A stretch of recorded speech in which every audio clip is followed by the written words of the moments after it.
نحمده ونصلي على رسوله الكريم اما بعد فاعوذ بالله من الشيطان الرجيم بسم الله الرحمن الرحيم يا ايها النبي انا ارسلناك شاهدا ومبشرا ونذيرا صدق الله العظيم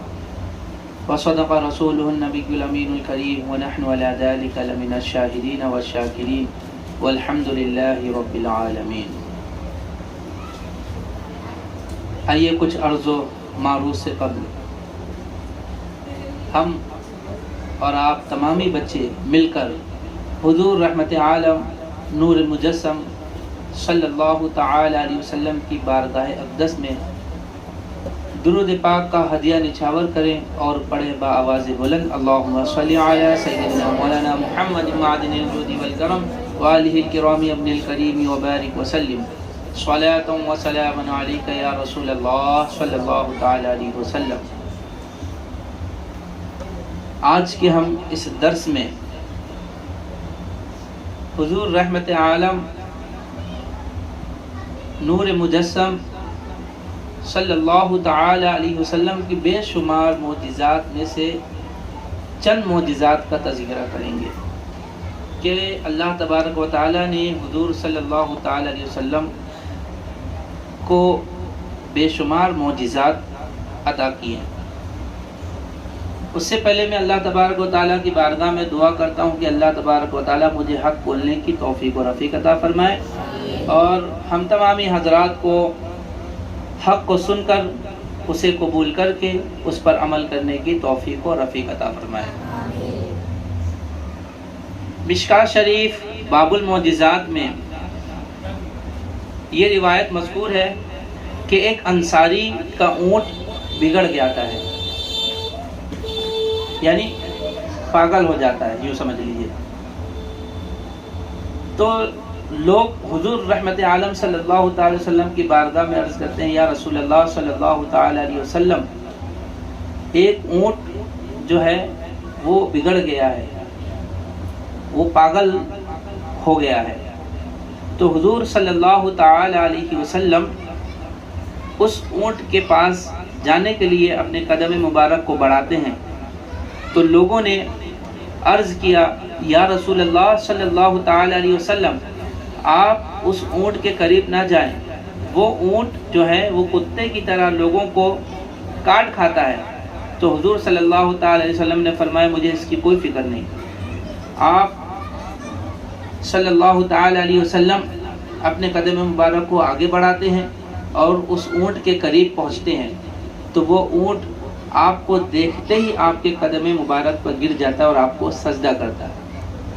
حضور صلی اللہ تعالی علیہ وسلم اس کے سر پر اپنے دست شفقت پھیرتے ہیں اور اس اونٹ کے مالک کو بلاتے ہیں اور اس اونٹ کو اس کے مالک کے حوالے کر دیتے ہیں اور ارشاد فرماتے ہیں کہ تمام حیوانات جو ہے مجھے جانتے اور پہچانتے ہیں کہ میں اللہ کا رسول صلی اللہ تعالی علیہ وسلم ہوں۔ یہ ماجرا دیکھ کر صحابہ کرام نے جب دیکھا کہ ایک جانور، ایک اونٹ حضور صلی اللہ تعالی علیہ وسلم کو سجدہ کر رہا ہے تو صحابہ کرام نے عرض کیا یا رسول اللہ صلی اللہ تعالی علیہ وسلم، جب ایک جانور آپ کو سجدہ کر سکتا ہے، ہم لوگ تو اس سے زیادہ حقدار ہے کہ ہم بھی آپ کو سجدہ کریں۔ یہ سن کر حضور صلی اللہ تعالی علیہ وسلم نے ارشاد فرمایا کہ اگر ایک انسان کسی دوسرے انسان کو سجدہ کرنا جائز ہوتا، ایک انسان کا کسی دوسرے انسان کو سجدہ کرنا جائز ہوتا تو میں سب سے پہلے عورتوں کو حکم دیتا کہ وہ اپنے شوہروں کو سجدہ کریں۔ حضور صلی اللہ تعالی وسلم نے یہ ارشاد فرمایا۔ اور اعلیٰ حضرت عظیم البرکت الشاہ امام احمد رضا خان فاضل بریلوی رحمۃ اللہ تعالی علیہ ارشاد فرماتے ہیں اپنے مولا کی ہے بس شان عظیم، جانور بھی کریں جن کی تعظیم، سنگ کرتے ہیں ادب سے تسلیم، پیر سجدے میں گرا کرتے ہیں۔ اسی طرح کا ایک اور واقعہ آتا ہے کہ حضور رحمت عالم صلی اللہ تعالی علیہ وسلم ایک باغ میں تشریف لے جاتے ہیں۔ جب اس باغ میں حضور صلی اللہ علیہ وسلم تشریف لے جاتے ہیں تو وہاں پہ ایک اونٹ رہتا ہے، وہ بہت ہی زور زور سے چلاتا ہے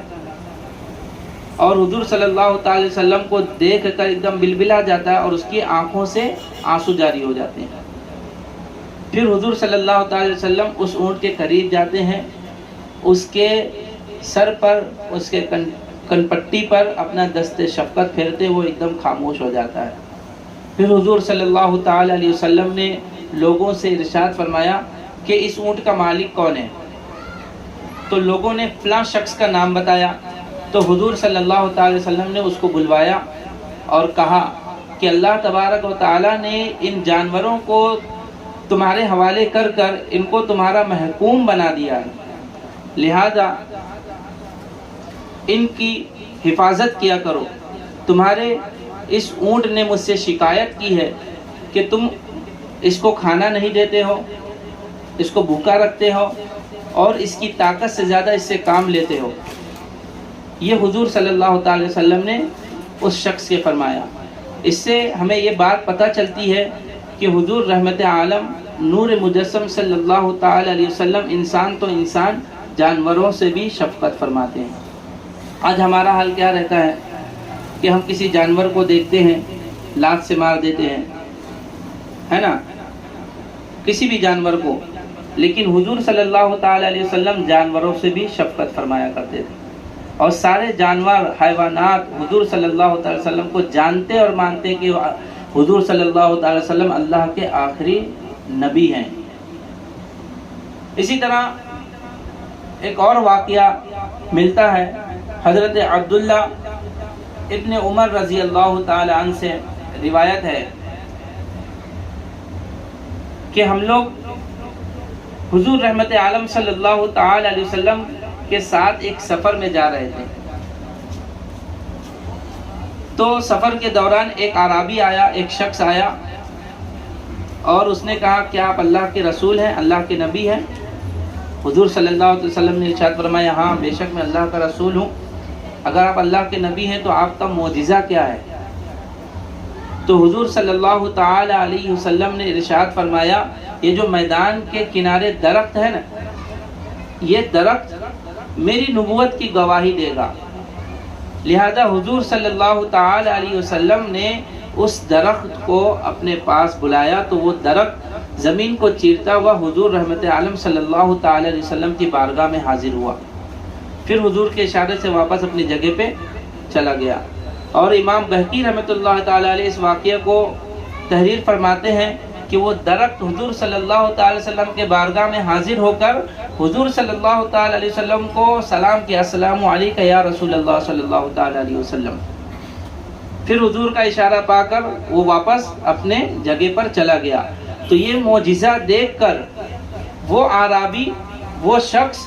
فوراً کلمہ پڑھ کر مشرف با اسلام ہو گیا۔ جب اس نے اسلام قبول کر لیا تو حضور صلی اللہ تعالی علیہ وسلم سے عرض کرتا ہے یا رسول اللہ صلی اللہ تعالی علیہ وسلم آپ مجھے اجازت دیجئے کہ میں آپ کو سجدہ کروں۔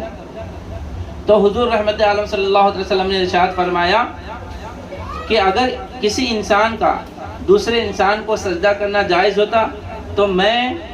عورتوں کو حکم دیتا کہ وہ اپنے شوہروں کو سجدہ کرے، لہذا اس شخص کو حضور صلی اللہ علیہ وسلم نے سجدہ کرنے کی اجازت نہ دی۔ پھر اس شخص نے کہا کہ یا رسول اللہ صلی اللہ تعالی علیہ وسلم آپ مجھے اجازت دیجئے میں آپ کے دست مبارک اور آپ کے پیر مبارک کو بوسہ دوں، یعنی ان کو چوم لوں۔ تو حضور صلی اللہ تعالی علیہ وسلم نے اس شخص کو اس بات کی اجازت دے دی اور اس شخص نے حضور صلی اللہ تعالی وسلم کا ہاتھ مبارک اور پیر مبارک کو بوسہ دیا۔ اب یہاں پہ ایک چیز پتہ چلتی ہے کہ اللہ کے سوا کسی غیر کو سجدہ کرنا جائز نہیں ہوتا۔ اور ایک بات میں یہاں پہ ضمناً عرض کرنا چاہتا ہوں کہ سنیوں میں، اہل سنت والجماعت میں کچھ لوگ ایسے ہیں جو مزارات پر جاتے ہیں اور بالکل جیسا سجدہ نماز میں کرتے ہیں اسی طرح سے ایک دم صاحب مزار کو سجدے کی طرح سجدے میں چلے جاتے ہیں۔ وہ خدا سمجھ کے تو نہیں کرتے لیکن ایسا کرنا بھی نہیں چاہیے، کیونکہ اس طریقے سے کرنے سے اہل سنت والجماعت کو لوگ بدنام کرتے ہیں، اور لوگ مزارات پر جاتے ہیں تو وہ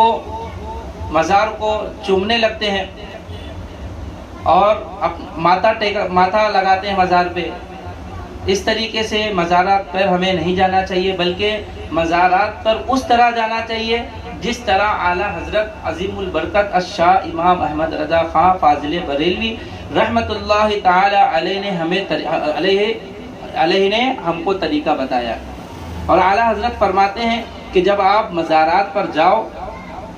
تو سب سے پہلے صاحب مزار جو ہیں اللہ کے ولی جو قبر میں آرام فرما رہے ہیں ان کو سلام کرو،